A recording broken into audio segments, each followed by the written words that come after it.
Hello students, welcome back to our channel Chalo Padho. आज हम discuss करेंगे इस वीडियो में कि जो एनटीए ने अपना रिजल्ट डिक्लेयर किया है यूजीसी नेट जेआरएफ का, उसके बारे में कि पॉलिटिकल साइंस का इतना हाई कट ऑफ का क्या रीजन है और what will be our next strategy for JRF and why NTA is Fehling इन इनएडिक्वेट, कहाँ पे एनटीए लैक कर रहा है। तो ये रही जून 2025 के बारे में डिस्कशन। उसके पहले हम एक नजर में जरा कट ऑफ को देख लें। ये हमारी कट ऑफ गई है। ये जो 244 नंबर आपको दिख रहे हैं, ये जेआरएफ की कट ऑफ गई है। मतलब 122 क्वेश्चन पर हमारा जेआरएफ हुआ है यूआर का, और 109 क्वेश्चन पर हमारा नेट हुआ है। तो अगर आपको याद होगा, जो मैंने कट ऑफ बताई थी उसके ही आसपास है ये। मैंने 119 क्वेश्चन बताया था जेआरएफ के लिए और 107 क्वेश्चन बताया था नेट के लिए। काफी हद तक कट ऑफ आसपास गई है, लेकिन जो नहीं गई है वो है हमारी थर्ड जेंडर की। थर्ड जेंडर की जो कट ऑफ है वो 95 क्वेश्चन मैंने बताया था, और यहाँ पे थर्ड जेंडर का जो कट ऑफ है देखिए 126 नंबर पे हुआ है। तो मतलब कि सी दिस 63 क्वेश्चंस पर नेट जेआरएफ थर्ड जेंडर का हो चुका है, assistant professor and net JRF. अब हम फ्यू पॉइंट्स डिस्कस कर लेते हैं कि कितने बच्चे अपीयर्ड हुए थे। रजिस्टर्ड इतने हुए थे पॉलिटिकल साइंस में, और इतने अपीयर्ड हुए थे, ये हो गया। और दूसरी चीज, एक पॉइंट यहाँ पे आ जाते हैं कि कितने बच्चों ने ये एग्जाम ओवरऑल दिया है और कितने बच्चों ने एग्जाम को पास किया है। तो इसके बारे में बात कर लेते हैं। ये देखिए, टोटल जो अपीयर्ड कैंडिडेट्स थे वो 7,52,007 थे, और टोटल जो पास कैंडिडेट्स हैं नेट जेआरएफ पीएचडी को मिला के, क्योंकि जो पीएचडी वाले, जो जेआरएफ वाले कैंडिडेट्स हैं उनका ऑलरेडी पीएचडी है, नेट वालों का भी ऑलरेडी पीएचडी है। ये जो इतने कैंडिडेट्स हैं ये हमारे पास हैं। 128,179 कैंडिडेट्स हमारे पास हैं। तो अब आप लोग कहीं से भी, जिनका भी जेआरएफ हुआ है उनको बहुत कॉन्ग्रेचुलेशन, जिनका नेट हुआ है उनको भी कॉन्ग्रेचुलेशन, जिनका पीएचडी हुआ है उनको भी कॉन्ग्रेचुलेशन। तो रीजन ये है कि जिनका भी पीएचडी या नेट हुआ है उनको आगे पढ़ने की जरूरत है। जिनका जेआरएफ हुआ है आप लोग पीएचडी में एनरोलमेंट कराइए, रिसर्च पे ध्यान दीजिए। तो अब जिनका पीएचडी हुआ है, ठीक है, अब ये जो नंबर मैंने यहाँ पे लिखा है ये क्या है, व्हाट इज दिस नंबर? 6,23,828, ये क्या नंबर है? तो ये नंबर ये है कि जितने भी बच्चे पास हुए हैं और जितने अपीयर्ड हुए हैं, इनका डिफरेंस है वो नंबर। मतलब आप लोग जो पास हुए हो, आप लोगों ने उतने बच्चों को छोड़कर आप लोग पास हुए हो।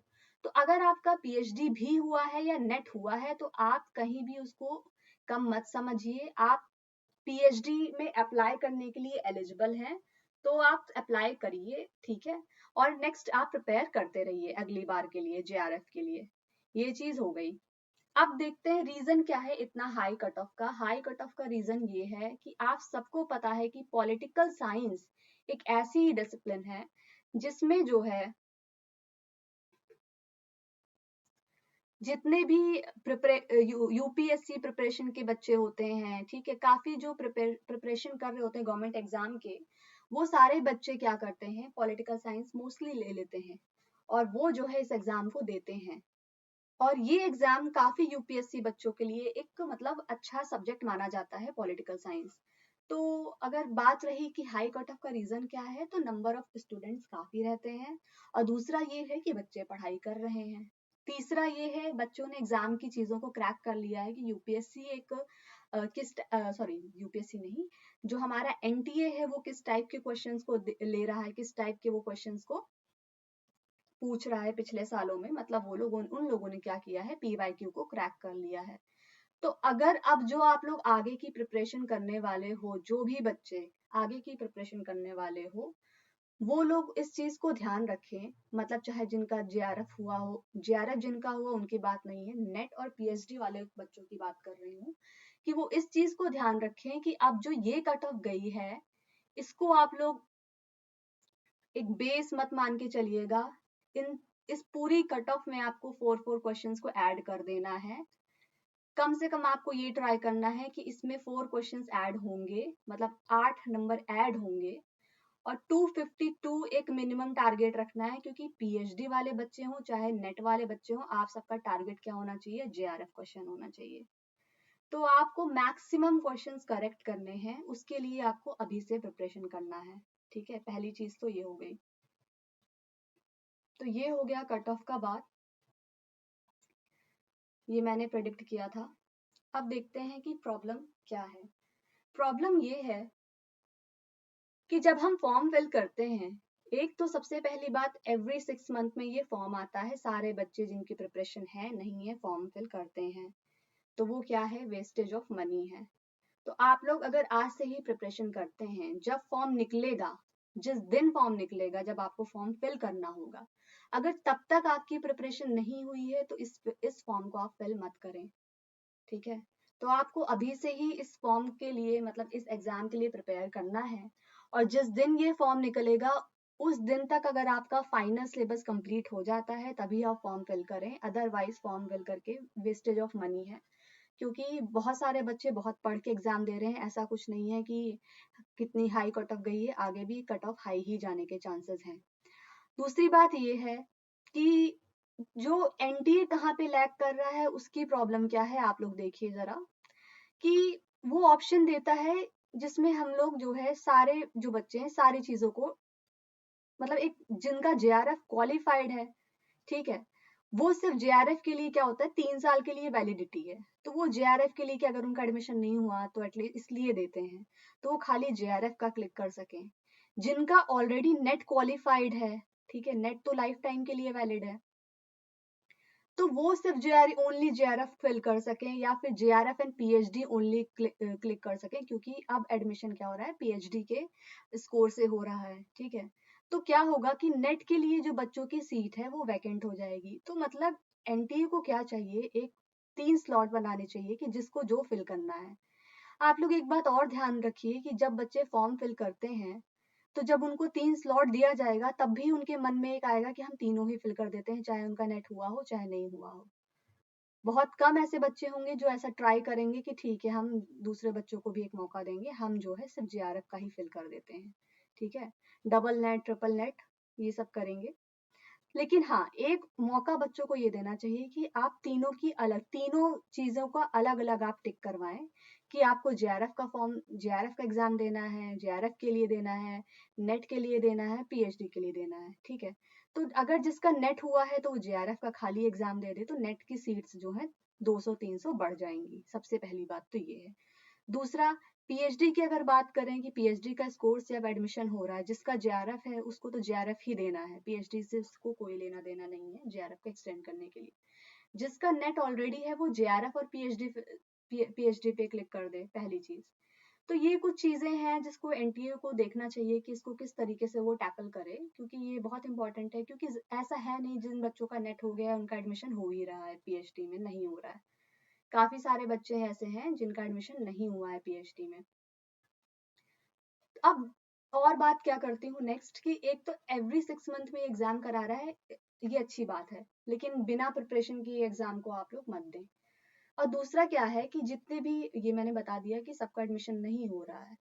अब क्या है कि देखिए, जेआरएफ से तो आपको रिसर्च फेलोशिप मिल रही है, पीएचडी से, पीएचडी ओनली स्कोर से आपको पीएचडी में एडमिशन करने लेने का मौका मिल रहा है।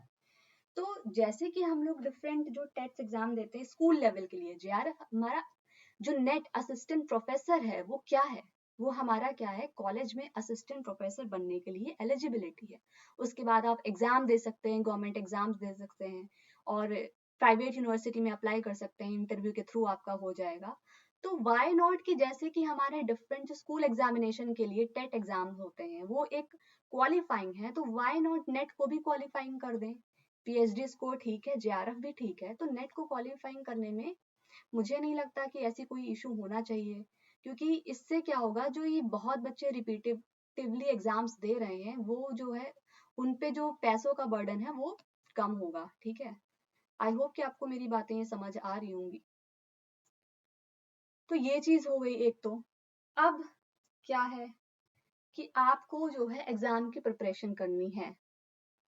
Read this allowed, you will do this, do it, ठीक है। आप ये कर सकते हो और आप ये कर लोगे। बट आपको क्या करना है, आज से प्रिपेयर करना है, और जिस दिन ये फॉर्म निकलेगा उसके पहले तक आपको पूरा ये कंप्लीट कर देना है। सो यही वीडियो है, आप चैनल को सब्सक्राइब करें। और दूसरी चीज ये है कि आपको ये जो है ये इसके अकॉर्डिंगली इसमें 4 क्वेश्चंस ऐड करके ही आप लोग चलिए, ठीक है। आप इसको ये मान के चलिए कि कट ऑफ बढ़ेगी ही बढ़ेगी, क्योंकि नए बच्चे ऐड होंगे, पुराने बच्चे ऐड होंगे, बहुत कुछ होगा। तो ये कट ऑफ आपको नहीं मान के चलना है। इस बार आपको ये मान के चलना है JRF 250 क्रॉस करेगा ही करेगा।